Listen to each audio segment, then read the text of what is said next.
wasn't as bad as I was expecting. Now I'll talk about the console and service itself. Is that what I'm supposed to do? Previously on Lost. Next time, I'll talk about the console and the service itself. Right. Onlive is a cloud gaming service. It was revealed at the 2009 Game Developers Conference, and I was instantly a fan. I'm just in love with the idea. But judging from these comments, a lot of gamers don't even know about the existence of Onlive. Let's fix that. You know the website YouTube? Okay, dumb question, moving forward. When using YouTube, you're not playing these videos from your hard drive. They're being streamed to you via the internet from a server somewhere in Silicon Valley.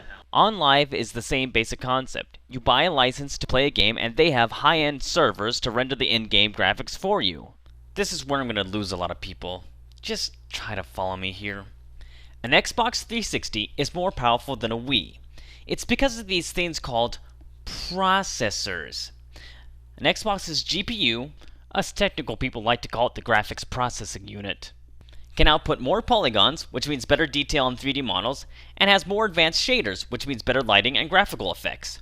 With OnLive, you don't have to worry about any of this. You don't have to buy the expensive hardware because they've already done it for you. OnLive will render the game frame by frame and send the frames to the client application. That's you. And that is called cloud gaming. The term cloud is very old and generally refers to anything stored and accessed through a network. Now, what kind of gaming experience can we expect from a network? Well, OnLive has surprised me by not giving me a surprising gaming experience. In my previous video, could you tell that I was playing a server-driven game? I couldn't, and if you'll excuse the philosophical bullcrap of my next statement, that's the beauty of something that works incredibly well. It's transparent. You don't even notice it. OnLive tricked me into thinking that the processors were only 5 feet away. I should make a note right now that I'm running on a cable internet service. I'm not kicking around OnLive with net zero, if that even exists anymore.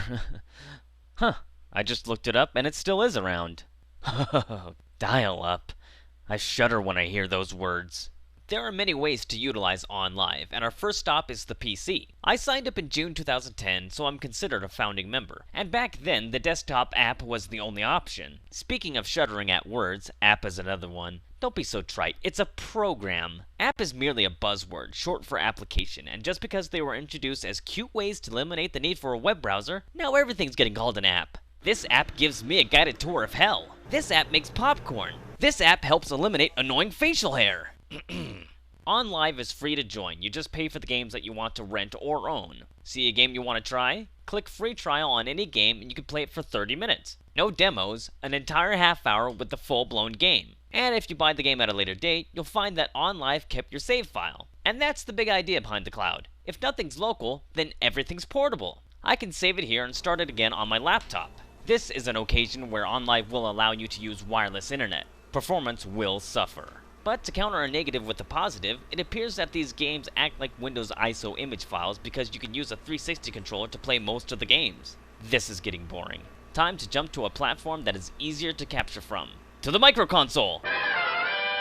This isn't my first video encounter with the MicroConsole. I actually did some lengthy live streams on Destructoid's Justin TV account under the title Test Drive the OnLive. I was unemployed and I thought I could make myself useful to Detoid. It didn't take long for the community to boo me off stage and threaten to suicide bomb my house if I ever returned. You know, the usual reception. This is the MicroConsole, and it allows you to easily use the OnLive service with a high-definition television. You can order it from the OnLive website. Inputs on the back are power, Ethernet. You can go with wireless internet if you have a wireless bridge like this one. I couldn't get it to work. Want it?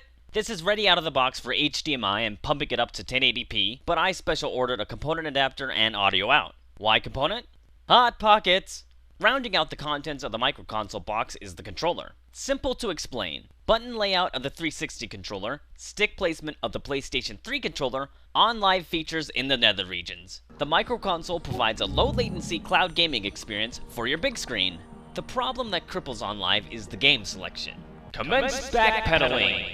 I'm not saying there are no good games, I just played 2 landmark titles. OnLive is very hip to the independent gaming scene, there are plenty of obscure titles, and there certainly isn't a shortage of big name titles as Ubisoft, THQ, 2K, and Square Enix are very forthcoming with their PC titles. It isn't OnLive's fault that the other demonic publishers want to lock down the distribution of their games. They're not interested in a larger audience for some reason. I suppose my only real gripe is the Play Pack. If you pay a monthly fee, you can play all the Play Pack games forever. But not every game is on the Play Pack, and not every Play Pack game is available individually. Why? I don't know. It's like how the first 3 seasons of the Rugrats are unavailable to stream on Netflix. Not a clue why, and not enough energy to care. But Onlive is shaking up the industry with a little feature called brag clips. The idea of brag clips is that if you do something amazing in the game, you can save the previous 10 seconds of gameplay for public viewing. Just push this button. I initially thought the idea was a bit bogus. Sure, I might do something great, but who really cares? In reality, Onlive users are hitting the brag button to document glitches. Dog, I haven't laughed this hard since the mayonnaise door prank. This shit is beyond hilarious. And I haven't even told you the good news yet. Saints Equip the Detonator Row 2 is part of the Play Pack. That game is held together with bubblegum and toothpicks, and now this house of cards is on public display. If you're having a bad day, fire up Onlive and find some of these brag clips. God bless Saints Row 2.